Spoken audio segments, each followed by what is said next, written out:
to get that number again. He hits those. What the hell? God damn it. Do not.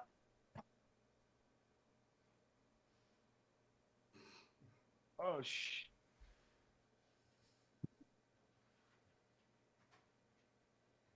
This is not going to help his most insane cause. I guess voting's already closed, luckily, for Geoff right now. What is going on over there, buddy? Don't just clip that. Oh, we're not. I don't know what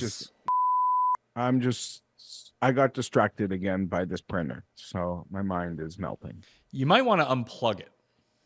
I thought I did, and I unplugged what appears to be my laptop, not the printer. So that's what made it melt again. It's like I thought that thing was unplugged, and that's when I thought I really saw a ghost. Okay. Mayo experience. Mayo experience. Mayo experience. Mayo experience. Experience. Welcome to the Pat Mayo Experience, presented by Underdog Fantasy. Code Mayo at Underdog Fantasy right now. Get yourself a first-time deposit match of up to $100. Link, if that's easier for you, is down in the description right now. And you're going to want to be on Underdog because the first round of the Pat Mayo Experience Classic, as it is now called, on Underdog went off without a hitch at the Valspar. We'll be back for the Houston Open as well. It's Thursday only, so it's like a showdown-type draft situation. 3 max entry, $20 to play. Rake free as always. So get in the game and start practicing how to draft because major season is coming up very quickly and there's $50K up top for that. So you're going to want to get your reps in. If you live in a state like Pennsylvania or Florida that doesn't have the pick'em game on Underdog, you have the drafts available to you. So please go do that right now and help out the show. Houston Open picks, bets, preview, one and done. All here for you. Geoff Fienberg is on the line coming off his performance, let's say, at the Custys debate live last Thursday night. Custys voting is now closed, Geoff. How do you think you did? Listen, like the final leg is me versus a professional orator. Whatever. Some people are saying, there may have been, it might not have been totally kosher. They're on the call and him ordering his pizza. And whatever, he got me. But we're literally glad-handing a 30-year-old for making a phone call. Like, it's such bullshit. You people are going to get, you're going to get what you asked for, and then, like, good for you. Good for you. Tim's going to be crazy. I'm going to shut up. I'm not going to say nothing. I'm not going to be able to say nothing. Because I'll have grown tired of saying something sane in response to his crazy shit, and then being told, well, you were voted most insane. For like the next 6 years, even if it's just one time, you guys are going to break the game. You're going to break the game. It's not going to be fun. It's not going to be fun. But then when I say nothing, comments can be like, why didn't you challenge Tim on that? Well, you fucking cut my arms off. So what you're saying is that people might have voter remorse if they voted for you and not Tim. Oh my God. They have no idea. Hey, Pat, people don't realize, like it's all on the up and up in terms of the voting. And I am fully confident it's close. It felt like it's close. Just gauging everything, it's close. You have your hardos who are like forever Tim. There's nothing he could do wrong. As Paul said, we see you all. We see you all. We always see you in the comments. We know you are the base. But people like change. People want something different, but it's just his begging. His dad books his doctor's appointments. Like, what are you doing? Whatever. That's fine. That is what it is. We'll see how that goes. But you're all gonna regret it. And the person who's gonna lose the hardest, it's not even Pat, because I guess in some way, Pat, this is his job and people being entertained. Like, that's a win, even if something going against what he wants. It's like your best friends, Pat. They're the people that will have no voice really in this, and being able to fight Tim in your group chats, all of his insanity. And he's gonna say the craziest things. His best friends are going to argue with him. And then he's going to use the fact that he beat me in a most insanity contest to prove that his point is right. Like, he's going to be so annoying. Yeah. Yeah, that's exactly how it's going to go. You nailed it. And you'll get some joy out of it. Like I said, you know, we do the shows, they're popular, the interaction, people play along. Like, that benefits you more than it benefits your friends, but you're still going to, like, okay, whatever. Let's talk golf. I'm less annoyed about Cam Young now, I guess, losing to a yellow ball in a bucket hat. So let's talk. Not his fault, but it adds to like the annoyingness of it all. But this Tim stuff has me more annoyed.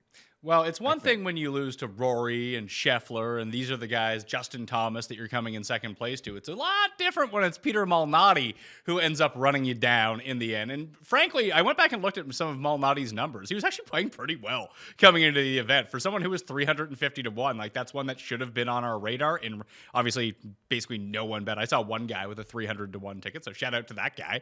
But just to look at his stats, like, he was 9th at Honda. He was 14th at Pebble Beach in an elevated event. Like, he'd been playing pretty well, gaining on approach, gaining on the greens. He just put together a pretty good off the tee week. I saw people complain like, oh, what a travesty this is for the PGA Tour that Peter Malnati won.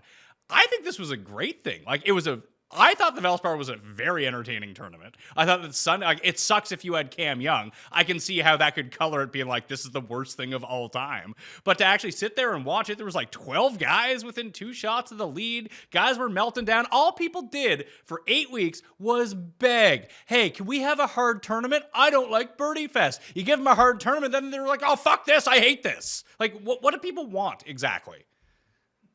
I'm not really sure. I just think the people in our orbit just want their bets to do well. Sure. Because I agree with you. I think, like, up until it seemed like Cam Young might win, right? I was enjoying the tournament. I was enjoying the guys, like, totally bailing out, making huge numbers. I enjoyed like 20 guys within 4 or 5 shots. That was entertaining, and I wish more weeks could be like that. So I agree. You're absolutely right. I think the beauty of Malnati winning is part of the charm of the PGA Tour. It sucks to be on the wrong side of it. You mentioned like losing to Scotty. Is it different? Like, I don't know whether you're talking about Cam Young losing to Scotty. I'm talking to about Cam Young, because most of his second place finishes are like to the truly elite players. This is the first time he's been run down by a guy who hadn't won in 9 years. Yeah, then they ran that clip. They ran through all his second places, and you're right. It was truly a great run of high end players. But being selfish and making it about myself, you are right, Pat. Like, having a Xander Schauffele ticket that loses to the best player on earth, going God mode, doesn't sting as much as losing a bet coming second to the dude with the yellow ball in the bucket hat. Like, so from it all, whether it's, it just fucking stings. And he got he got that drop on 16 too that people were livid about. That's the rule. I don't begrudge the guy. My guys have gotten that before. My guys get that. I'm so happy when they get that. They don't get it on the 16th hole on Sunday. Coincidentally, not that they wouldn't, but I'm saying, like, yeah, that happens on Friday all the time. It just is what it is. It just is what it is. I will say the kick in the nuts did hurt a lot less when Malnati birdies 17, like, sticks it, birdies it. Because if it was just going to be about losing because of the bogey, then that's like, fuck, I'm a melting. Cam Young, guys, we could find that stroke like in 15 different places. I tracked him all week. I didn't think he got yeah, it is what it is. It is what it is. If I had a couple of the birdies that Shot Tracker gave me that never ended up being birdies, Cam Young actually wins the tournament, Pat. I mean, like when I'm out at the maple syrup farm on Saturday and it shows a nice 14-foot birdie on the Shot Tracker on the par 3, and it seal keeps it up there forever, and then I come to find out that was just a par. So, officially or unofficially, those strokes were everywhere. Well, he also chipped in for eagle from like the middle of the fairway on a par 5 as well. Let's not pretend like Cam Young didn't run Yeah, good no, at and I certain actually spots thought he either. putted great. He missed putted a okay. two-footer, Like, and he putted much better than he normally does, and that was sort of like the thing that switched. Like he gained across all 4 of the strokes gained categories. He gained 2.5 strokes putting. It's just Malnati gained 8.4. It's tough when the guy's like making everything. he made everything, even the one where he's like not even looking because he thinks he shanked it. And like, what? Shanked the putt. I mean, yeah, Cam Young had some ugly putts, but if you followed, like, truly tracked Cam Young this week, he made good on the missed putts. He really did. He was so good in the, I know he missed it on 18, but he was swimming in his head, I'm sure. He was so good on the like 12-foot par putts this week. I mean it. He was so good in those.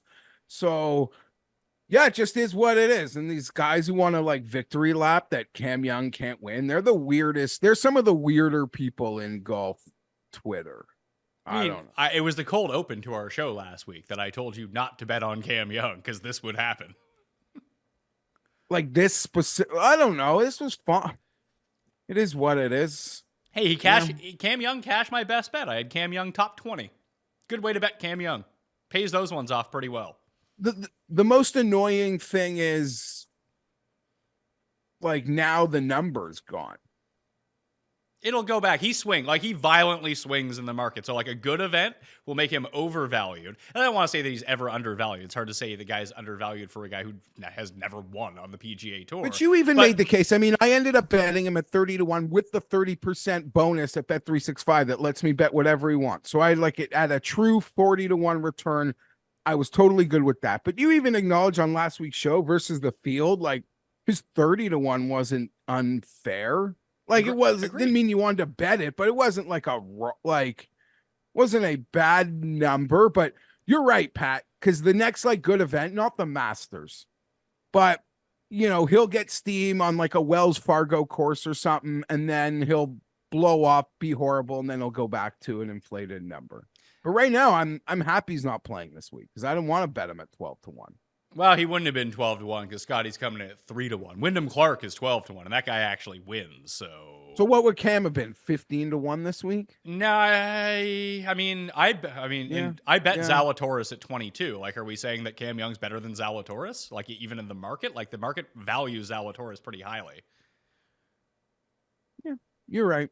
You're probably right. Probably would have been right there with guys who have won. Yeah, he'd be there with Zal and he'd be there with Jason Day in that like low 20s type range. But like Finau, I didn't think that he would be the third favorite in Houston, but just he won by so many strokes the last time that they played at this course that they just put him at 16-1 and be like, hey, maybe people will bet on Tony because there's not that many good players here.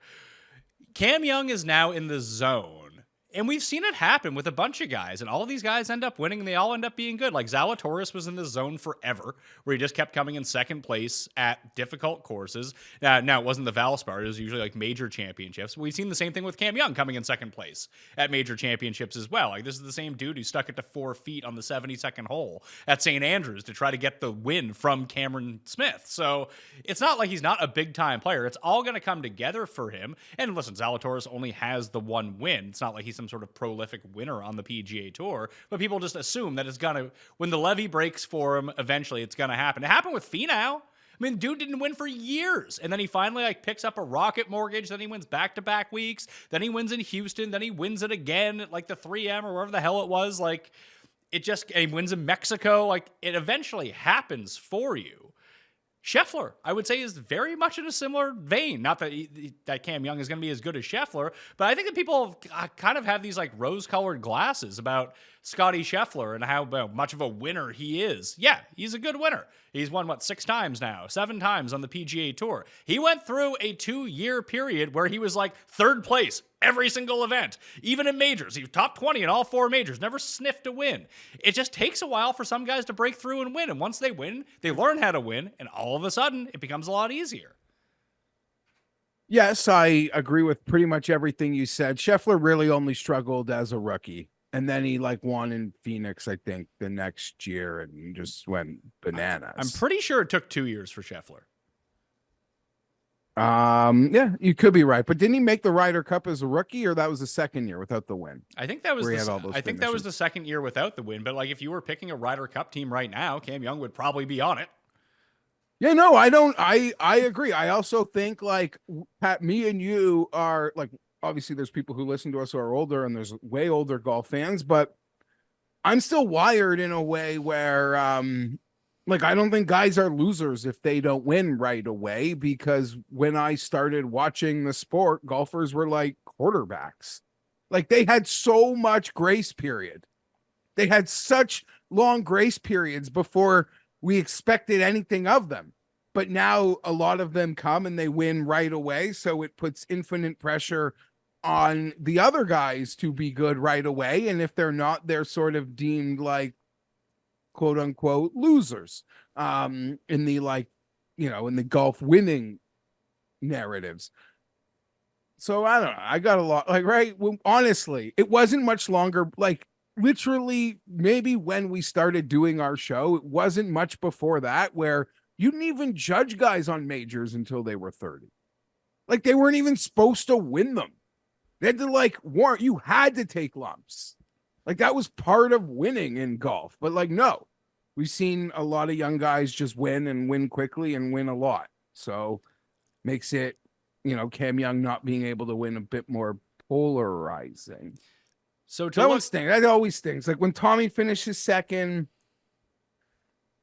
yeah, it stings more than my other bets. And I don't even know, when did I become a Cam Young guy? Like I wasn't Cam Young guy last year. Like I wasn't. I just thought the numbers were getting big this year, and I became a Cam Young guy and almost brought it all home and then some. To look at Scheffler's rookie year, that was 2020. He made it all the way to the Tour Championship, and he had a bunch of top 10s throughout the course of the year, a bunch of top 5s throughout the course of the year. Then 2021, the year after, he was 20th at the Masters, 8th at the PGA, 3rd at Memorial, 7th at the U.S. Open, 8th at the Open, 14th through the first leg of the FedEx Cup playoffs, and then he didn't win. Then the swing season, he was 4th at Mayakoba. Then he was 2nd at this tournament in Houston in November, and then he finally gets his win in Phoenix in 2022, and then it's off to the races, and he's been the best player on the planet ever since. He ends up winning the Masters that next year, too. So I'm not saying that is the Cam Young path, but it's eerily similar to what Scheffler was doing for 2 years. Yeah. Yeah. And there was the talk at the time. Like, I even remember, like, when people were betting on Scotty, like, it's not like when he won in Phoenix, what were his odds? Like 40-1, 35-1, something like that. And people were like, guy can't win. He was probably close to like 35-40-1 when he won that Phoenix. Yeah. So, it'll come for Cam Young. He's playing too well not to. Like, he's playing great. When you have 7 second-place finishes on the PGA Tour in 2 years, it's pretty good. It's a pretty good run. I'm a fan. I don't know why these people hate him. I don't know why there's like this segment that is so I don't know. It's weird. It's weird. There are even people like trolling me that he lost yesterday. Like, okay, I don't know. You bet Justin Thomas. Like, fuck off. Well, it's easier to stomach with Justin Thomas when he loses 7 strokes putting in 1 round. Yeah, it's easier to lose your bet on Saturday morning than Sunday at dinner. But like, I don't know. Like, it's what it is. Like, I always joke, like this whole separate kind of same but totally separate argument. These like guys, like these true hardcore model guys, not even golf, like the basketball, the football, that fun stuff. They get 1.5 points of CLV, they feel like gods, win, lose, or draw. But to see out, like, how do I put this? Like 1 minute into any game, the lines are like moving crazy. Like if I don't get any CLV on a closing line, but my live line is like exponential CLV, am I allowed to count that as some win? Like they do with the pre-snap CLV? I don't know. Anyway, all I know is I have a screen grab of Cam Young like minus 400 on Bet365. Yes. I was feeling good because I had bet Cam Champ after round 2, I think it was, at 250-1. And like I think he went off on Sunday at like 30-1. I was like, great CLV. Hopefully he can put this together. It was going great. And then he made a bogey, then he dunked one in the water on 7, and that was the end of Cam Champ. Captain Phillips was riding around. Poor Cuss cursed Captain Phillips. He's like, oh, who's the biggest no name on this board? He's gonna win. I'm throwing my support behind Chandler Phillips, and it's just like immediate bogey. Typical fucking Cust. Yeah, that's probably the way it goes. You know who actually should have won the Valspar when you look at it? Because I think he missed, I think I counted 7 putts missed between 6 and 10 feet on Sunday. Ryan Moore? Ryan Moore played crazy. great. Yeah, crazy.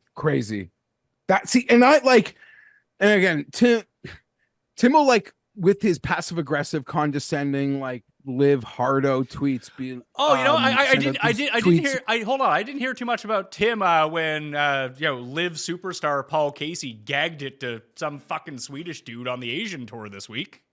Didn't hear about that. Yeah, he's like, oh, nice leaderboard at Copperhead. Like, I don't know what happened this week. I feel is like part of the charm of the PGA Tour. Young guy battling journeymen. Like, that's fun. That's fun with the consortium of how tight in any way that leaderboard could have gone, but and that's part of the PGA rolls out the package every week. So you get these weird weeks where it's like KH Lee and Carl Jan. Like, I don't know. To us, that's kind of fun. To people who want to find holes in that's they can. It's easy. But I'm also next week. Liv is right next week. They're playing Doral, and I'm excited about that.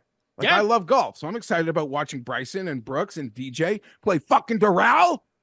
Like, that's what I like. So I don't know. I can enjoy it all and make fun of both when I feel it's appropriate. There was nothing to make fun of Copperhead for, other than the shot tracking. Just totally unacceptable. There's a dude sitting on that third fucking hole, putting everyone in the fucking water. No one is in the water.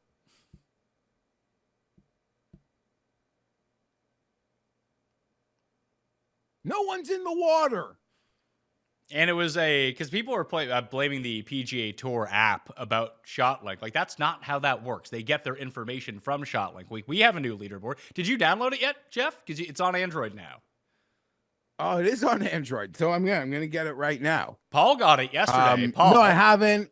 Paul. Pardon? Paul got it yesterday. Because I sent him the update on Saturday night. I was like, hey, the leaderboard's available on Android now. So Paul just uses the leaderboard and wins all the bets because that's how this works. We do this all the time. Can't hit anything because we only bet outrights. Paul's sitting over here. Paul, what'd you end up hitting anyway?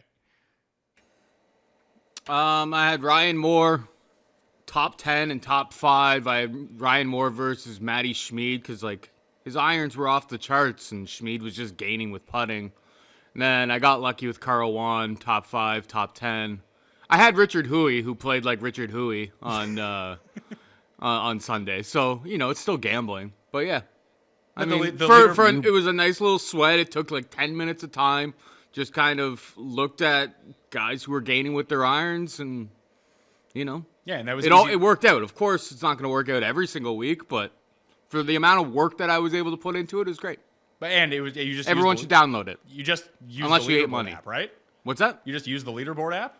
Oh yeah, I basically didn't watch any strokes of golf until watching Jeff's boy Cam Young gagging it on like 16. Like, I didn't actually turn the golf on. I was just 18. watching it on the app on my phone.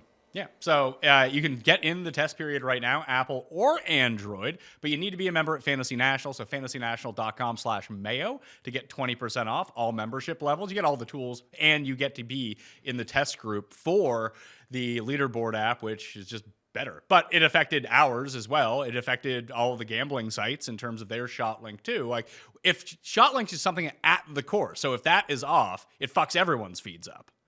It was my point. Yes. That it was. I don't know.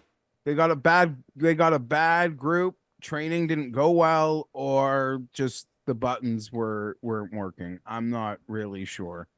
But it was an embarrassing performance. And I'm not really following the golf on like Thursday or Friday. I'm seeing people complain. I'm just telling them to like chill.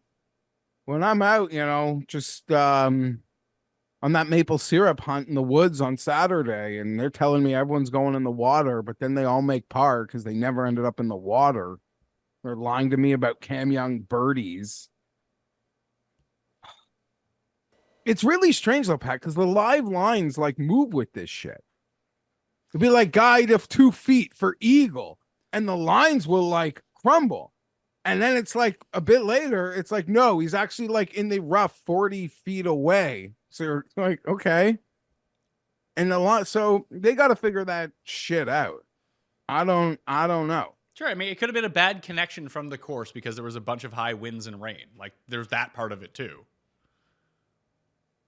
And knowing like where I live in Ontario and how dumb fuck these guys are, maybe they'd be right about this. Like, I'd argue, like, I wouldn't be shocked if some states like regulate there's no live betting until they can get that shit 99 percentile of accurate. Maybe. So, but even like people complaining about the leaderboard, yes, Malnati wins, but then you had one of the top 4 favorites in Cam Young come in second. Captain Phillips, he's the captain now, comes in third, tied with Mac Hughes, who's won like 3 times on the PGA Tour. Xander was 5th. Hadwin was 5th. Multi-winner Ryan Moore is 5th. Like, it wasn't a bad leaderboard. I didn't mind it at all. I thought the day was very entertaining. Even Mitchell going into the car park on 1. Like, what a fucking guy. Okay, so there and listen, that's the rule apparently. But I think like if you're parking cars in a spot, that should be designated out of bounds. I'm sorry. Yeah, it's so pathetic, Pat. Like sometimes this tour just kills itself. They make it such an embarrassment. Like you hit it in the car park, it's a goddamn penalty. Fuck. Like it's simple. You wouldn't let any of your none of your I wouldn't even have the chutzpah to ask a friend for a free drop. Like, what do you mean? So, and all the effort and time and energy that goes into like setup and these dudes in their fucking golf carts looking at every blade of grass for 4 days. And we're like, that should be a red line there beside the car park. We actually had an incident in our club championship that involved the car park. Oh, really? Well, please tell us. It was behind that 18th hole, the famous Nick Taylor hole. And it wasn't red staked. And it went into the car park. And because it wasn't red staked, he was essentially able to like drop it as close to it just got a crazy drop because it wasn't red staked. And it just turned into this whole controversy. And he got to drop it pretty much like at the part of the car park, which was the absolute closest to the green and just in like a rough area. It was a bit of a scene. It's hard for anyone to imagine who just knows it from the Taylor thing because there's bleachers and stuff that would have blocked out the car park. But right behind there, it's the car park. So I don't know why we're calling it car park. Yeah, people are going to be triggered about that. It's a parking lot. Yeah, I've never called it car park in my life. Maybe listening to some of the internationals on the radio feed. Yeah, I don't know. You're just like the people who don't call it a garage; they call it a car hold. But yeah, I mean that's a fun course. Like look what it did to Justin Thomas. Look what it did to Keith Mitchell. Right in the favorite positions. It didn't really do anything to Justin Thomas. He lost 7 strokes putting in 1 round. Hey, fair enough. And maybe I'm overstating this because I tend to get into the hyperbole often. But I'm one of these people. Like Justin Thomas does that. I don't have the faith in him that so many people do, and that his resume should allow me to have. But if his whole like season, if that like crumbles all the progress he's made, I wouldn't even be shocked. I'm not expecting that to happen, but to me now there's intrigue because like a guy like him at this point to me could go either way. It could just be a one outlier round and we're back at it, or it could be the start of like horrific form. I mean, he basically pushed on the greens the next day. I watched him miss like a short one, birdie putt coming down the hill. But overall, like his approach play was excellent. His around the green was excellent. The driving has been spottier than it was like during the first part of his comeback. Like to start the season, he had been very good off the tee, and that's just been a real struggle for him the past few events. But like the irons are still, I don't know, just even to go look at it, he's probably second behind Scheffler, if I had to guess, over like the past like even 12 rounds. He is 8th in the world. Rory is 125th with his irons over the same time period. Okay, so more importantly then, Pat, because we're almost in the magic time where me and you are going to be in Vegas for the Masters. Anyone is like thinking about going to Vegas or just Do it. wants to come to Vegas, do it. 'Cause that'll be fun. I'll throw down with you, I think. Um, all the like pre-Masters trends, obviously they're all going to be pointing to Scotty. He's got the wins, but like other than Scotty and like Wyndham Clark, who will actually be able to check the boxes on those historical trends that I don't really care for them, but they do seem to hold up literally year after year. So some of the names that I would say, because there's like two paths, and Hideki blew like all of this up the year that Hideki won. But other than the Hideki year, they've kind of played to what it is. Like you need to have a win during the calendar year, or you need at least 3 top 10. So like Xander would be on that list because the guy comes 5th in every tournament. Who else would be? Jake Knapp would probably be another one who would be up there. And obviously it's going to be based on like recent form coming in to the event as well, like a win, 3 top 10s, and like decent performances and like the 2 starts coming in. But all that kind of gets blown up a little bit too because the players moved, and the players is such a wonky event when it comes down to people making the cut or high finishes. It's less predictive year over year. And then there's no match play. There's no like other tournament that people play, and really in between. Like guys are playing this week, guys are playing next week at Valero, but that's unusual based on how the schedule is set up. Wyndham, Hideki, and Scheffler. And And like Cam I said, Young, I mean, there will be guys that have the top 10s. You mentioned Xander. I think Cam Young has them. I know he had one in Honda. He just had one. I think he's probably had another one. Interesting. yeah, Knapp is But the yeah, other one. usually it's- Knapp has a win in 3 top 10s. He's an interesting one. But he's a first timer, so he has no chance of winning. Zalatoris probably is one of them that's up there. Zal was what, second at API. I think he was fourth at Arnold Palmer, second at Genesis, 18th at Farmers. Like with another good performance here, like he would kind of qualify with the 3 top 10s. Matthew Pavon. Pavon would be up there too. Another first timer. Yeah, he was also in Singapore last week. Yeah, that was strange to see him go over there and play. Justin Thomas actually would qualify for this as well. Do you know, I mean, not that I think anyone cares. I'm probably going to say something only I care about. I found it so strange, like you, that Pavon went, as I'm sure other people did, because he didn't play Genesis. I was just like, yeah, I'm going to take a week off. Okay. Well, he got paid by, I know that Paul Casey got paid by Porsche to be there. I think it was Porsche. Like that's how he got into this DP World Tour field. I didn't know that live guys could play on the DP World Tour, but here we are. And Pavon probably has some like European sponsorship with the car company that forced him to be there. Yeah, I guess that makes sense, or any sort of pay for play, or even a discount on a Porsche. You never know. And Kiradech, right? Oh my God, and the Porsche would have traded it all in for cars anyway. Or maybe he needs a little more cash. Maybe he's a little tighter on, he's less liquid than he was when he was like buying shoes and cars with every cent he earned. Well, shout out Back to in the day. Sky, because Sky hit this dude who won at 70-1. Never fucking heard of him. Me neither. But I'm not Sky, gonna pretend that, but yeah, that's a treat. yeah, Good so for him. Always watch it. If you actually want to win money on golf, just tune into the DP World Tour Picks and Bet Show with Tom and Sky Monday nights on Mayo Media Network, because they've hit like 5 winners so far this year. Can I talk about Malnati for a second? I thought he was just compelling television all the way down the stretch. He was so jittery every time that he wasn't swinging the club. Like he would be like bouncing all around, like you could see, like he was just like, it's hard to describe, but you know when you have nervous energy, like in anticipation for something, like you can't stop moving, like you're kind of shuffling a little bit, your head is bobbing. He was doing that, but he'd stand over the ball, he'd get it together for like 10 seconds, hit it, and then he'd be right back to just being full of like nerves. And the interview, like the interview he gave after the round, I just thought was fantastic. I almost brought a tear to my eyes.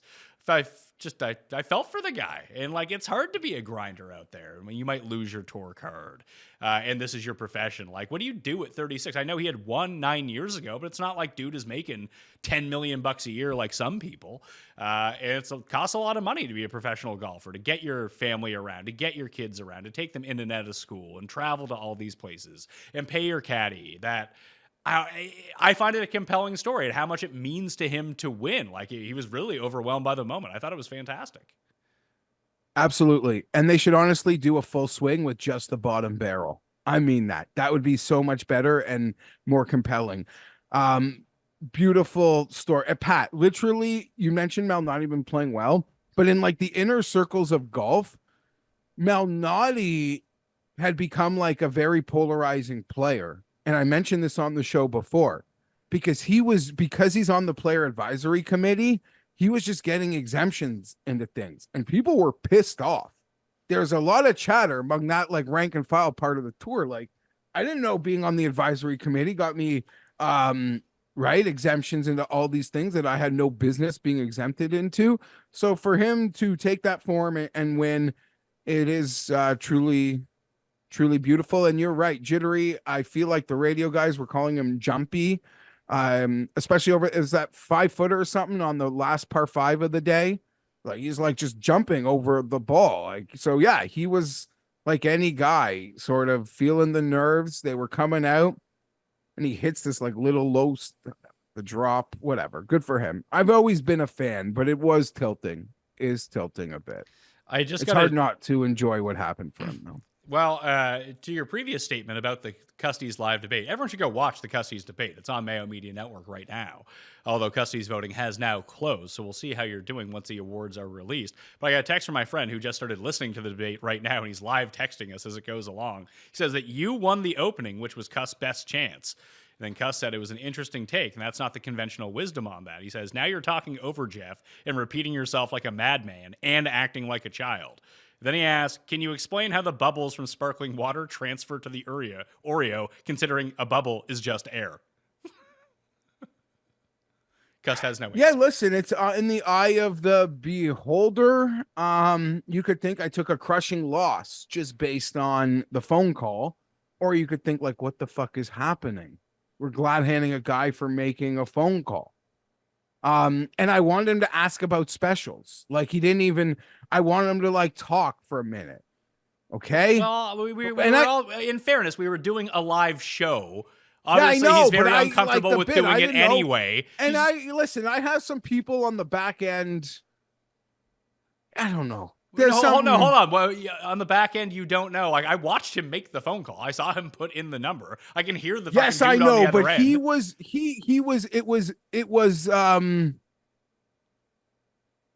He did it. But I feel like it all just. I have to be careful with how I phrase this, and maybe I should work on that a bit. Okay, you worked off that one. It feels like he knew what pitches were coming. That's kind of all. Feels like the pitches. He had my game film, I think, in some respects, and then some people are making me think there's something going on there. Paul, okay, 1 sec. Paul, you go first. Truth be told, here's what happened. Tim showed up literally like 5 minutes before recording. Or before going live, and me and you had been in DMs talking about this all week, but we were like, I don't think Tim's going to do it. And then Pat wasn't really responding. I needed the green light from Pat to make it happen. Tim shows up, and he's just like, my plan is to order a pizza, because by ordering a pizza on this show, it'll show that I'm not insane, which is pretty insane to even like think that in the first place.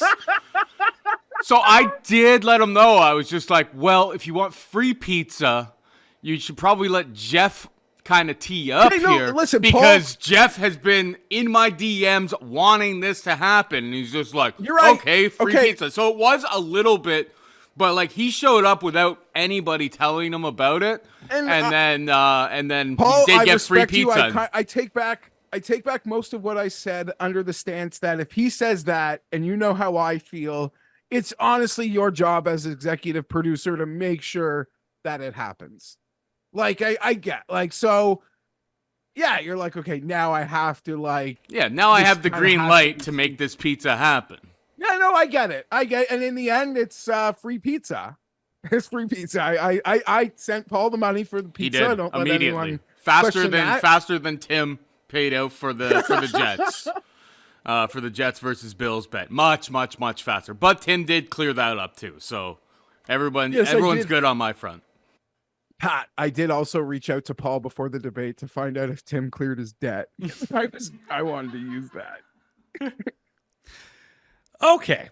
To let everyone know, once again, the Pat Mayo Experience Classic, as it is now called, Listeners League Draft, will be available once tee times are released on Underdog Fantasy this week. It's a Thursday-only draft. Tambo and I will do one on the show like we're doing every single week, along with all of our regular salary cap DFS picks. But you can get a deposit match of up to $200 on Underdog Fantasy right now if you use code MAYO. That helps out support the show. So if you ever want to support the show, please go do that. If you live in a state where there is no sports betting like Texas or California, you can get in on the pick'em games. Why wouldn't you get in on some fantasy score props for players individually if you live there, or Pennsylvania or Florida where you can't do the pick'em game, but you can do the drafts. You can get in on this all at the same time. So please go do that. And the big thing that I'm excited for is UFL returns this week. The merger of the USFL and the XFL, where the past 2 years has just been an absolute printing press on these fantasy props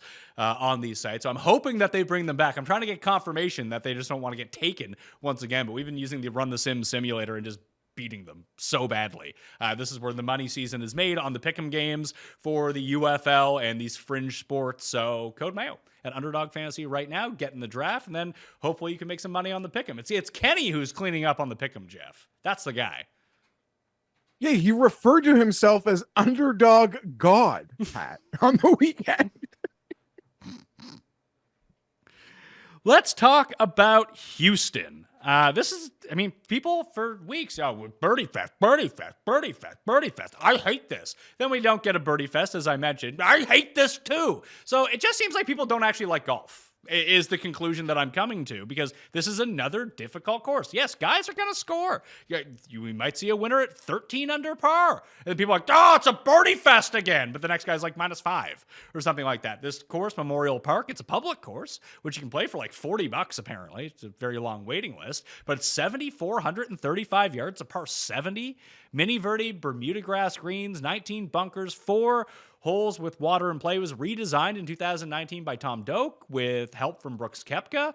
There's a lot of really elevated greens, a ton of runoff areas. You want some high ball hitters at this place, or some really difficult par 4s. 5 of them measure over 490 yards. That's where this is going to be won and lost. Finau won here at -16, Kokrak at -10, Carlos Ortiz, Lonto Griffin, and it was usually played in the swing season. It's now back on the main rotation of the schedule. I'm looking forward to this one. I mean, it's not the strongest field, but I don't get bogged down by that. Like, that doesn't concern me. I just like watching good golf. I like watching interesting courses, and I like to watch competition if it's going to be close. And that's what I think this course is going to produce, unless Scotty runs away with it. Yeah, so, I mean, anyone who actually likes golf like we do, and I assume the people watching, and even the people who make their jokes when a field isn't good, like, they understand the ecosystem that they run the 50 fucking events a year. They run every week. And then there's the 4 majors and the ones they want to doll up, and everything else in between, like, could be shit. But you're going to get fields like this when you run this many events. And maybe that's the problem. I don't know. But some people would argue the tour's consistency is one of its great benefits as it pertains to sporting culture. Getting kicked in the nuts yesterday, I don't know. I wasn't looking forward to having to look at this odds board. Okay. Houston should be fun. There's guys I want to bet. There's guys I want to waste money on. There's guys I wish I had bigger odds on. Like, we haven't really spoken about it, but I've already seen Scotty's odds like fluctuating. I've seen as low as 250 this morning. So Scheffler's at the top. He's 3-1. Wyndham Clark is 14. Zalatoris is 18. I've seen some 22s out there. Finau is 18. Thigala 20. Jason Day 25. So those are the big 6 in the field this week. And listen, I'm not going to bet Scotty at 3-1. Does he deserve to be 3-1? I mean, probably not. Does he have a 33% chance of winning this tournament against 144 players? I mean, I think probability would dictate no, he doesn't. But at the same time, you're looking at it and you're like, yeah, he's probably going to win. But this does present a little bit of an opportunity, I think, for some of the names down the board to have a bit more inflated odds. Like, I bet Zalatoris at 22-1. I like the way that Zal been playing. I like him at difficult courses. I like him at longer courses. I like him in Texas. Like, you know, if there's one guy I'm going to take a chance on to beat Scotty this week, and if Scotty, I mean, all you need for him is like to lose 3 strokes putting, then he's not winning. Yeah, so for me, it's not like I'm not betting Scotty Scheffler. I'm not even like, I might argue the line is more fair than you are thinking, but I don't think it's fair. And for me, it's more like, do I just treat it like a normal event behind him and not be afraid of him? Should I bet less because of him? That's that's more or less my thinking than am I going to bet Scheffler. For me, you said it, it's Will or Sahith. I still see 20 on Will at a lot of places. I'm seeing Sahith as high as 25-1. Those would be the 2 guys who I kind of want to trust. The range that, like I do love to bet, that like 25-40 almost doesn't really exist here. There's no one I really want to try. Like, I'd be tempted for Siwoo, but it's just not enough. I need more. You need more. Would you dabble in no Scotty markets? Because I'm sure that those will pop up throughout the week. Yeah, those will pop up. And I guess if you can be quick, or someone like in my DMs lets me know, like, oh, look, this site, like just as an example, like Doug Gim Chalk last week, like there'd be a site that kind of might have it as a mistake or just something that they did where the non-Scotty line is like essentially the exact same, or like 2 points less. So if I could find something like that on the guy I like, then maybe, but I'm never really the bet without guy. Although maybe you'd argue we haven't been sort of here, but to your point, Pat, and other people's points, like Rom, went on a dominant run at this time of a year. DJ's gone on like insanely dominant runs, and I never really considered betting the non-markets in those moments. So will you or won't you? Will I bet Scotty? No, not a chance. No, the non-markets. Jesus Christ. Again, if I get a fair crossover, like if a guy is, and I think there's some books that might give it to, if I can get something close to my best offer, then yeah, but my bets will be in, and not all of them I'll be able to cash out. So who knows? The ship might sail, but if I get something, sure. Do you want to join me on Zalatoris? I like Zal. I have him at the Masters for 50. I've been betting him all these events where he's been close, where we were the Saturday favorite at, was it API? So I almost feel like I want to protect myself and my peace of mind. That would be one. And the Gala would be the other one that I'm thinking of. But I lean Willie over Sahith, mainly because my brain would take it better. It would be Jason Day, number 2 for me, if there was someone I was going to consider betting.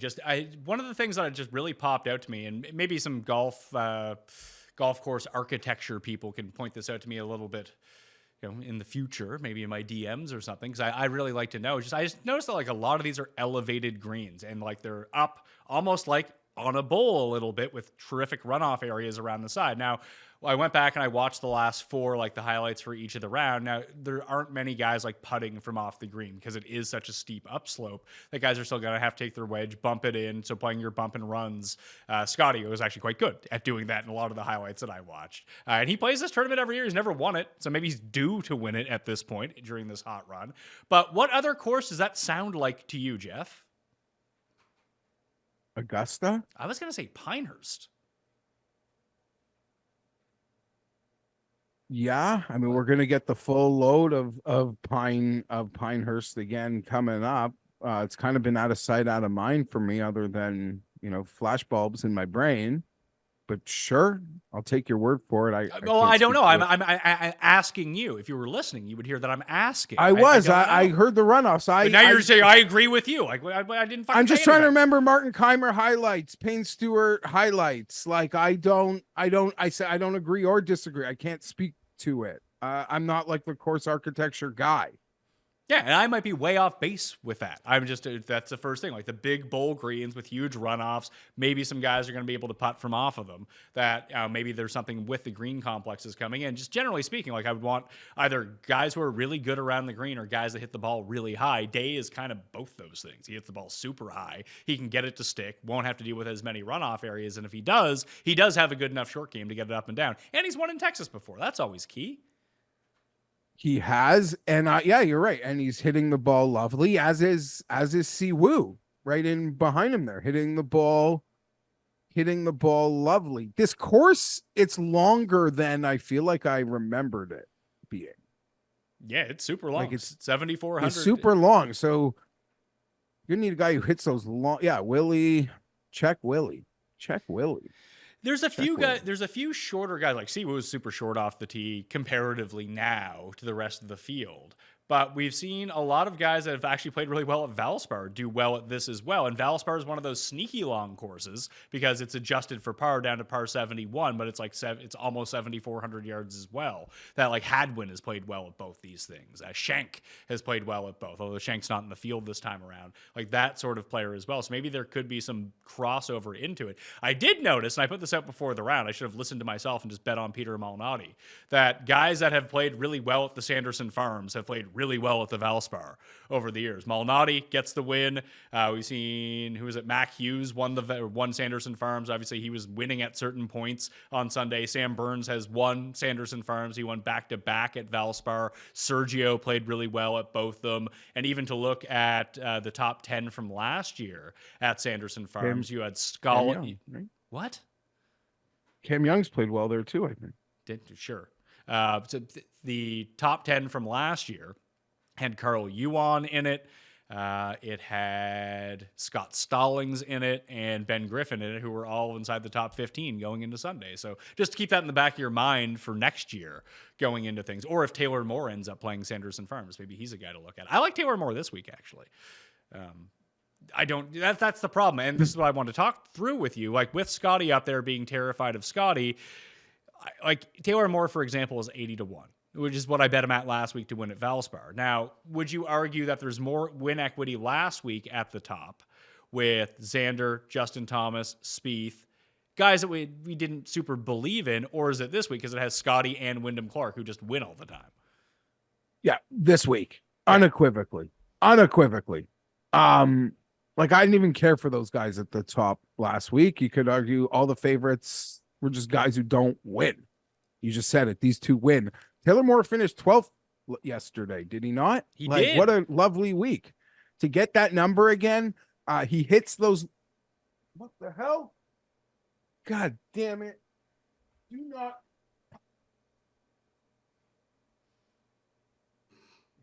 Oh, shit.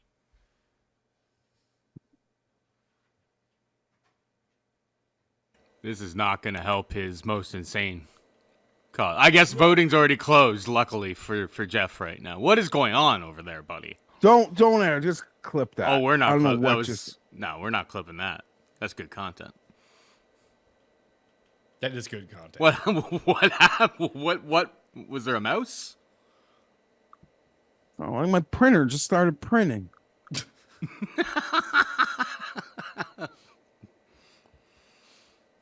How do you feel about Novak Nation this week, Paul?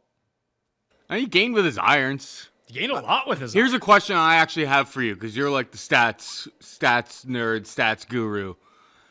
What I do notice with Novak Nation is just like that guy really struggles hitting fairways off the tee. Like his off the tee game, kind of bad. Like when I'm tracking him because I'm such a homer, it just always seems like he's in the rough. So driving accuracy as a whole at this course is way down. Then I see like 150-1 on him. Yeah.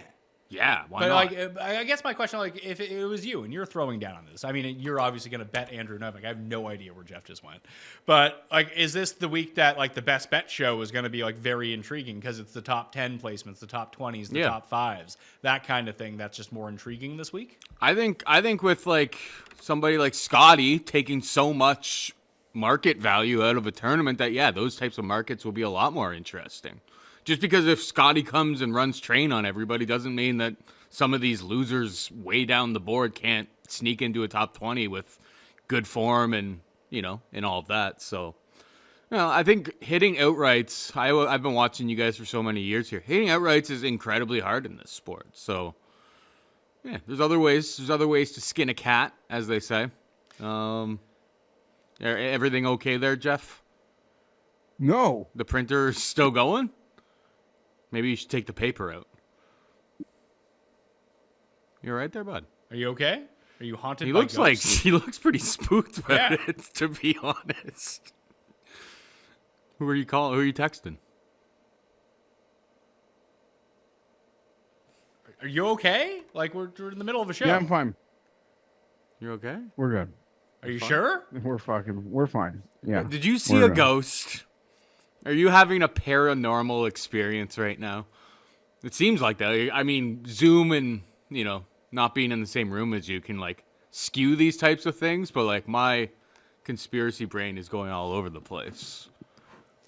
I do want to talk about guys 30 through 100 because I did make one bet in here. I bet on Luke List at 66-1 with the top 5. I think that taking the each way on anyone from down the board is kind of necessary this week when you're just so terrified of the top. But List played really well here 2 times ago, I believe. And I mean, he's been absolutely hit or miss. But at a long course like this, he plays really long par 4s really well. Obviously, he has the distance. I really do worry that his putting is so bad. He consistently loses around the greens now. But this is a bit of a different type of setup where I said there's it's shaved around the greens, that there's tighter lies. It's not like the really thick rough like it was at the Arnold Palmer or even at Riviera. It's not like that so much that maybe he can use his prodigious nature off the tee, get his irons hot again. We've seen it happen a few times already this year. Just from down the board, he's a 2-time winner. He's played pretty well. He plays tough courses pretty well. Maybe he can make some putts. He's been much better on the greens recently than he's ever been probably at any other point of his career, Geoff. If he's a real, like a couple weeks ago, he seemed to be trending consistently. And he kind of got overshadowed by Matthew Pavon, and well, maybe that's like the real golfer. But yeah, what's required here? It seems like it could check the Luke List box. There are a few guys in the 30 to 100 range that I'm looking at. I've bet none of them. Luke List was one of them, mainly because of how I think he could handle this long course and how he's done this year. I mean, I'm able to be an apologist for some recent results, but I can't believe I couldn't find a 50 on Noren. Noren's Say like that. 35. What the? Unbelievable. That's criminal. I mean, if you want to bet a guy who can't win, there's your guy. Yeah. I mean, he'd be like the super. If we spun the wheel of losers this week, it would be his face, like in the center. At that price, Steven Yeager seeing as high as 55, just being difficult to grind, but it's got fucking win. Why am I wasting my energy and my money? And then I'm gonna become a Steven. Then I always used to make fun of the Steven Yeager bettors last year in the swing season, and then I don't know, I've bet him twice, and I don't want to become one. So maybe we should just stop. I don't know how to quantify the guy, but I've seen Jake Knapp as high as 60-1. I think, and he seems to. I actually think that's not a terrible wager, to tell you the truth. The guy continues to play well. He has a win. When I kind of isolated why I was on him in Mexico was a lot based on what he had done at Torrey Pines. I want this dude at a driver-heavy course that is not super penal anywhere. Like, even to look at some of the other guys that used to play well here during the swing season, it was like a lot of guys that played well at Puerto Rico and Punta Cana and places like that. Now, that did have a lot to do with the quality of the field, obviously, but it's not like nobody showed up for this tournament. Like, Finau plays it every year. Hideki used to play it every year. Burns, Scheffler, like all those guys were always here during the swing season events. So it's not like this field is markedly better or worse than it's usually been. So, yeah, if he can just kind of spray it a little bit off the tee, like his irons have been really good. The putting has been really good. I don't hate that at all. And then another one who in this range that I thought might have some legs. He is horrible around the greens though, but Kitayama. Yeah. I don't know if I love the number for Kitayama here. Seeing it like 66-1. Yeah. I mean, like, would you rather go on Kitayama right now at 66, or if you enhanced up just the outright without the each ways, you could get Taylor Moore to like 95 or something like that. I just like the way that Taylor Moore is playing right now. Yeah, I don't mind that Taylor Moore shout. He'd be another guy, just the way I would want to be able to trust the ceiling of those long irons for Taylor Moore. Maybe there was someone else back here. Probably not. So yeah. Noren Jaeger, Knapp, Kitayama. I'm not betting these guys, but that's who I'm thinking about. And then you made good cases for List and Taylor Moore, and even I know he was chalk last week. Gim? Yeah. I don't know, 75-1. Yeah, I probably don't want to like go into this area all that much. Like, it's not that I regret betting Luke List already, but I don't have the utmost faith in him. Like Cam Davis, I think would be pretty interesting. One thing I did notice when I went and looked back, and like a lot of it is just, you see how the course plays, like past years aren't going to tell you that much, but you just notice names on the leaderboard. Like Aaron Wise was a first round leader here the last time that they played. Leishman was someone. It kept clicking in my mind. Remember that goofy tournament they used to have for the Byron Nelson at that like random course they did for 3 years? I think it was Trinity Forest. Yes. It's just a lot of names that had played well that year that Aaron Wise won there seem to be popping up here. Interesting. Yeah. But yeah, Doug, I mean, the reason Doug Gim was chalk last week was maybe because they started with a bit of a high number, but he's been on an incredible run, and he's hitting the ball beautifully. Bhatia, especially with the way that he played Sunday at Valspar, just like he felt like he found something in that round. He's still hitting a ton of fairways, and as I always say with Akshay, like you're gonna know pretty quickly whether he's got it that week or he doesn't got it that week. I don't like the number is the problem. I just wish it was bigger. Like I don't want to go in on him at 66-1. Like he feels like he should be 90 or more, and I do think that matters in a week like this when you have Scheffler at the top. Like if Scheffler's soaking up all of this win equity, that he's a 3-1 favorite, these guys deserve better than being 66-1. So I think you might get better numbers as the week goes along. Dietrich was another one, your boy, just because I was looking at Apex height with a lot of this stuff, and I think he's inside the top 10 of Apex height. He's number 2. He hits the ball very high into the sky, Jeff. And like Bhatia, maybe you could say he may have found something. Maybe. Later in the week at the Valspar, he just played some quality golf. I think he finished at 7 under. So it would have been a top 10. Long, maybe difficult course. I don't know. I mean, I'm sure he's come in second place on a course like this in Europe before, probably like 4 times. So Other makes guys. sense. Other guys. Bhatia, quickly, if you could see the Gulf of Mexico anywhere from this course or any like big body of water, then I could be interested on Bhatia. But unless like there's some waves crashing in somewhere, seems like a no play for me. I mean, Houston's on the Gulf of Mexico, isn't it? Yeah, it might be, but I get embarrassed when I try to show off geography on this show, so I'm gonna not do that. I mean, it's not Galveston. Galveston's what, southeast of Houston, but I mean that's directly on the Gulf of Mexico. He's not that far from the ocean, or at least the Caribbean Sea. Like I listed a small handful of guys in this 50 to like 100 to 1 range that I could be interested on. I could just make a card out of. But if I am going to actually take on Scotty to try to win, maybe you are right. Maybe you just like take Willie and Day or Willie and Sahith and then call it a week. Yeah, I have two guys that like have, if they play their best and Scotty plays, his B game instead of his A- game, that they could win by 1 or something like that. And that's always the problem with this. The other guy that I did want to talk about was Keith Mitchell, who just continues to stripe it. He had a bad Sunday, but he was in the lead. I mean, you don't expect someone to go 4 under through the snake pit on Saturday and hole out from the middle of the fairway, and then got it going real bad with his first shot, and he just could never get it back on track. Although he did make an eagle on number 15 at the Valspar, but this seems like a course that would actually play really well to his strong suits. He can, go driver every single time. He's got a ton of distance. I mean, can he ever make a putt? No. That wasn't a problem last week until he started driving the ball poorly. Yeah, only it was the driver, because even when he was driving it out of position, it seemed like he was still hitting his irons well, at least while he was on TV yesterday. It's always fun when the final group is like gone with 2 hours to go in coverage. Yeah, strong case continues to play well. Listen, I mean, maybe a deal with the devil, dude. That was the last guy off my card last week.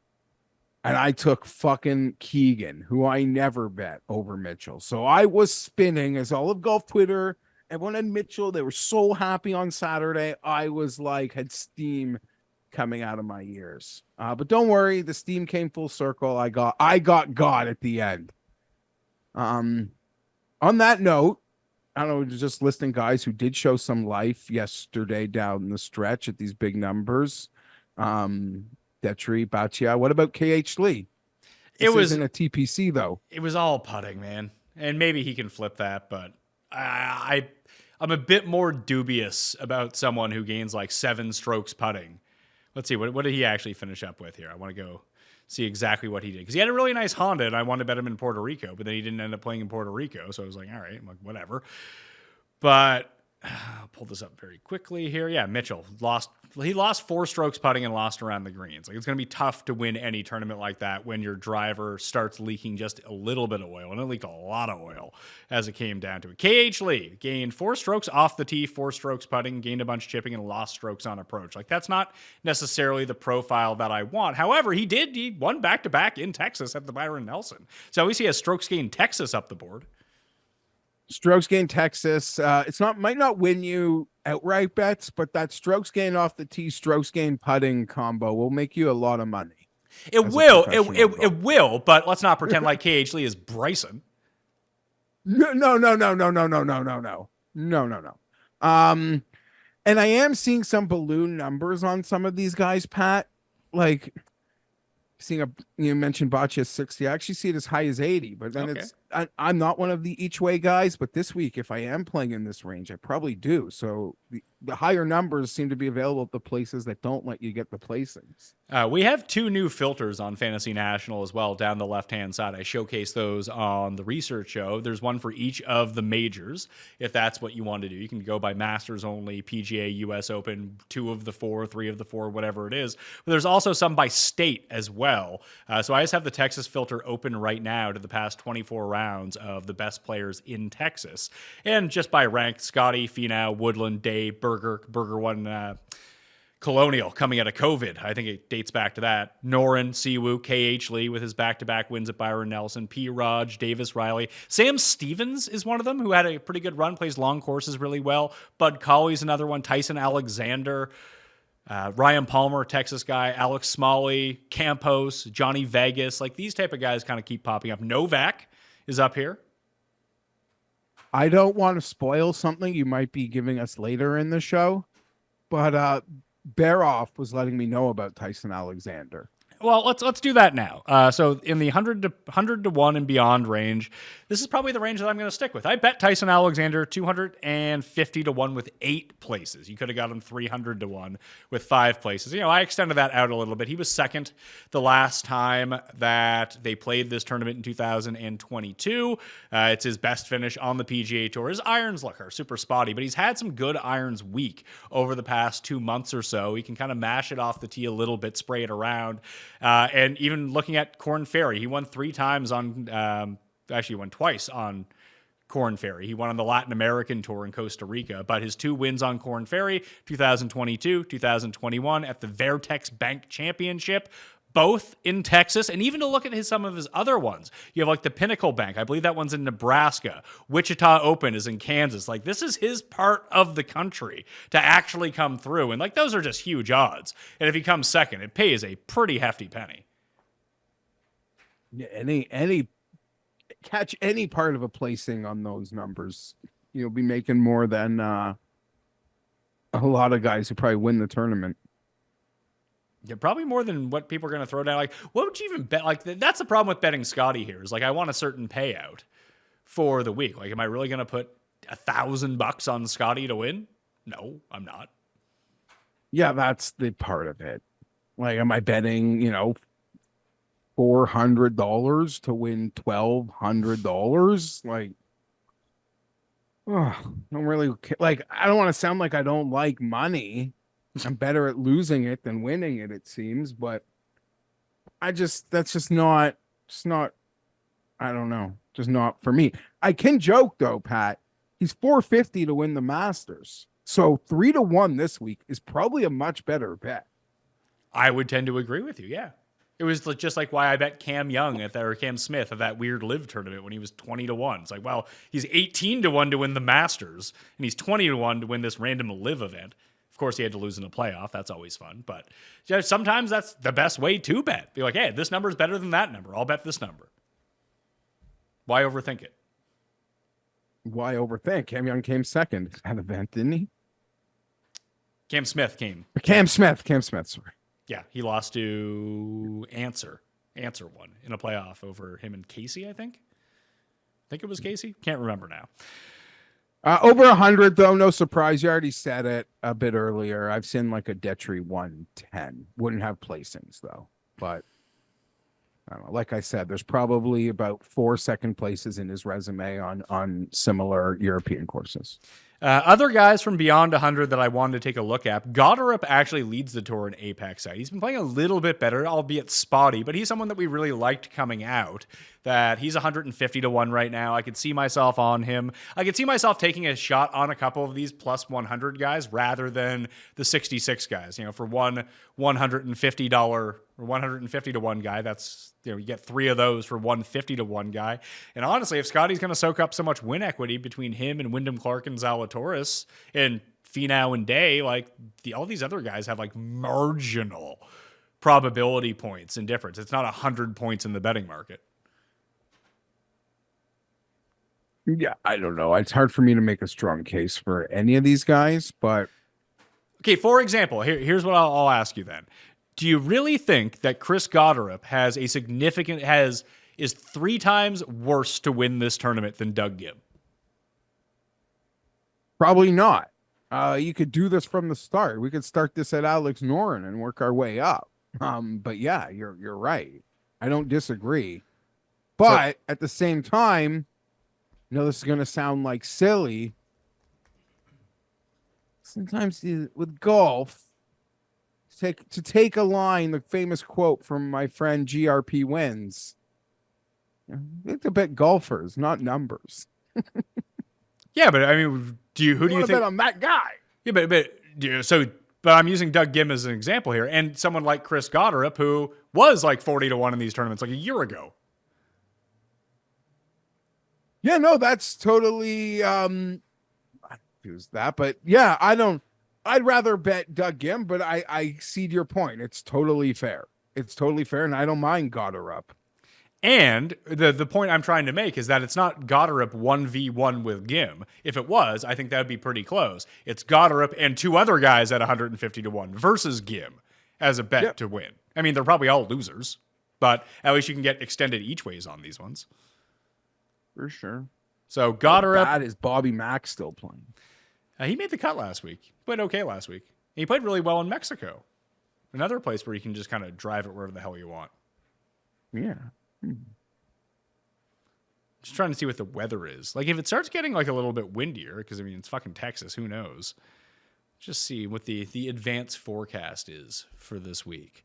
No wind, bit of wind on Friday, bit of wind on Saturday, little bit of wind on Sunday. Nothing major, though. No rain or anything in the forecast, so nothing too much to look at. So I had Goddard, Joseph Bramlett, Novak, Colley. I haven't bet these guys, but they were the ones. And Tyson Alexander I did bet. But those other guys were kind of on my radar as if I'm going to take a long shot, maybe this is the route that I go. And those were some of the names that popped up for me. You don't want the placings. Tyson comes in as high as 400 to 1. I think I do want the placings with Tyson Alexander. I could see why. Kevin Doherty is someone who just kept, like, no matter what I ran statistically, was just a name that kept popping up.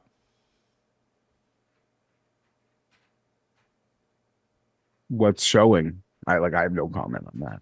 I'm just saying that it's when I put in like long par fours and courses over. Who would have won the luckier golfer? Yeah, Mac Hughes or Carl Wan? Carl Wan. He chipped in 3 times in the final round. He was the chosen one. The chosen Yuan. That is actually so crazy. 3 chip-ins. One of them was Eagle, I think. Yeah. They were on the par 5. I think it was number 5 he chipped in for Eagle. It was like, and then the 15, he was in the rough. He just point, point. Good for you, buddy. So let's get to the quick picks for the Houston Open. I got Zalatoris at 22 to 1, Luke List at 66 to 1 with a top 5 each way to go along with it. And then Tyson Alexander 250 to 1 with 8 places. Those are the 3 wagers I have in. We'll make some more bets on the Best Bet show with Byron and Sia on Tuesday, and then I'll finalize everything in the newsletter on Wednesday. You can subscribe to that for free down in the description right now. And Jeff, you have 0 bets in on a Monday morning? 0 bets in. I really like Willie. I'm seeing some of these 20s turn to 18s, so I probably should do something about that now. I mentioned the consortium of losers that I could be interested in: Jaeger, Gim, Kittyama, Knapp. See, but that's the thing. Like Noren you feels like hold the on, worst. hold on. You mentioned those guys. Those are kind of the prime example of what I'm talking about here. Like Alex Noren, let's say you can even find a 40 on him. Who has a better chance to win? 4 guys at 150 to 1 or Alex Noren? I'd wager it's the 4 guys at 150 to 1. You're probably right. And I said I left out Noren in that initial spiel and was going to say you could argue if there was like a segment, what is the worst bet on the board? It wouldn't be hard to make the case that Alex Noren is the worst bet on the board, despite me thinking he kind of fits here. But I don't know how they could price him like this right now. I bet Phillip Rivers, who I like to shout out for nice numbers, has him at 25 to fucking 1. You know who has gained at least? He's averaging like 3.5 strokes on approach per tournament over his past 4 tournaments. And he's from Texas. And he's a rookie. And he's 200 to 1. This rookie 200. And his dad might buy a dome to here put we over. go. It's not even Pearson Cootie. It's Parker Cootie. Might have to Are do they that. both here? Yeah, they're both in the field. Let's see. You know who's shockingly bad this year? Is it Mach Maybe it shouldn't Messier? be shocking. Davis Riley, Yeah, he's bad. 300 to 1. Good apex height.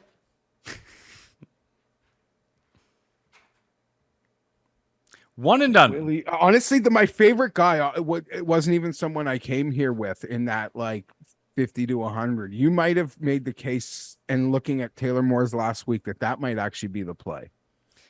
But he's I the don't know same. if you ended up saying him in your quick picks. No, I but- did. I didn't because I haven't bet him. The thing is, I want a better number because that's exactly what I bet him at last week at a tournament that I felt far less good about at the top. And it's a tournament he had won before. I probably will end up betting him at some point, but I want to see that number get a bit deeper. One and done picks for Houston. Cust has selected Thorbjorn Olesen. I am taking Jason Day. Who are you taking? I'm going to do it. Alex Noren. So you're going to bet Alex Noren at 30-1 to win this tournament, right? Nope, I didn't Yeah, say you that. are. I Yeah, you stopped are. doing Yeah, you that. are. The thing where I bet my one and done, that ended like in the middle of last year. I mean, you just bet Is it Cam just- Young at, I don't know, minus 300 to win a tournament. You're not going to bet Alex Noren at 30-1? I bet Cam Young at 40 to. It felt way different. I was really excited about that. I was not feeling how other people were feeling about him last weekend. This is not different. I don't feel the ceiling. Noren's just a one and done play here. Okay. Now, if a book wants to post 50-1, they could steal my money. Well, I wouldn't be stealing it, but I'd give it to them. That's how weird I am. Just show me a 5, and someone will, because no one's going to bet these loser numbers. You got to think this entire range collapses. Be it Siwoo, Noren, Jagger, Mitchell, Hoagie. I mean, we didn't even mention Hoagie, but Dude, guy's a dart show, right? Yeah, but he's he- like only darts. it darts only. Listen, the guy goes He could in and beat buys a carton Siege at a dart time. night. The problem is the green regulation percentage at this course is lower than normal. So you're going to be forced to chip at some point. And when you ask Hoagie to chip, he can't do it at all. It's not even the putting that lets him down. He just can't chip. On that note, he's not a great putter, but my boy Jaeger is an excellent chipper of the golf ball. Okay. What would lead you to that conclusion? Watch him. He hits a lot of nice tight chips. The stats don't back that up. I mean, the stats say he's pretty good around the greens, Yeah. but I would wager that if you see Steven Jagger chipping a ball on TV, it's going to go to 1 inch, because why else would you be showing Steven Jagger on TV chipping? Not just TV, because I've been I bet him, so I tracked it. There are a lot of like, oh, I'm in trouble. I'm gonna have to hit a par putt. And I know I didn't have to hit it because he sticks it. But yeah, that would also probably be a really bad. What would be a worse bet, Pat? Jaeger or Noren? Oh, Jesus. Probably Jagger. Oh shit. Okay. Aaron Rye and Patrick Rogers. Yeah, Aaron Ryan, Patrick Rogers are the like Those loser are bets the of the week. spreadsheet virgin bets every single week. Like, how are those guys 45? And don't forget Bo Hostler. Jake Knapp just won. Bo's up. Billy Ho's won $1 million, and he's like seemingly rounding back into form. There's other guys that are like 100-1 that I'd rather bet than Aaron Ryan, Patrick Rogers. So I don't know how they end up on people's cards, but there's people out there betting them every single week. Jeff's going to bet all 3 of those guys this week. Buddy, we've got other friends who are that Rogers train or maybe Aaron Rye. I've got my own losers. There's enough losers you could throw at me. Do not throw other people's losers at me. Well, let's try to build And claim them as mine. If we were going to build the wheel of losers for this week, who is on that list? Noren, Rogers, Jagger, Hostler, Rye. Is there anyone else you want to nominate for this? Detry, like as my bomb loser. At least he's over 100-1. Like, these guys are 35-1. Okay, yeah, you're right. So you nailed it. It's that whole range. They're just how. Yeah, I mean you said it. Incredible. There's a pack of them right there. Noren and Jagger would be the ones that could have me, not the other. All right, that will do it on the Pat Mayo Experience. Once again, once tee times drop, head on over to Underdog Fantasy and draft in the Pat Mayo Experience Classic. It's a rake-free tournament, $20 to play, 3 max entry. I'll be in there on the streets. I'll be drafting 2 of them on Tuesday night and saving 1 for the show with Tambo on Wednesday morning when we go through that draft and we see where the ownership is coming in, do our DraftKings picks and all of that fun. Jeff, what else you got going on this week? Be my video with Odds Checker coming out with Andy. Those have been great. I got distracted again by this printer, so my mind is melting. You might want to unplug it. I thought I did, and I unplugged what appears to be my laptop, not the printer. So that's what made it melt again. It's like I thought that thing was unplugged, and that's when I thought I really saw a ghost. Okay.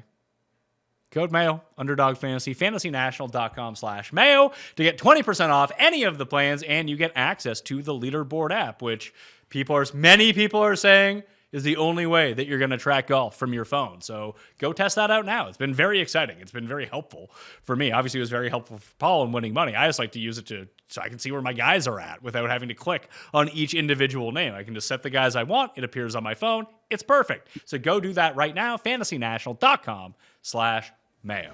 I'm Pat Mayo. That will do it for me. I will see you next time. Pat Mayo Experience! Experience!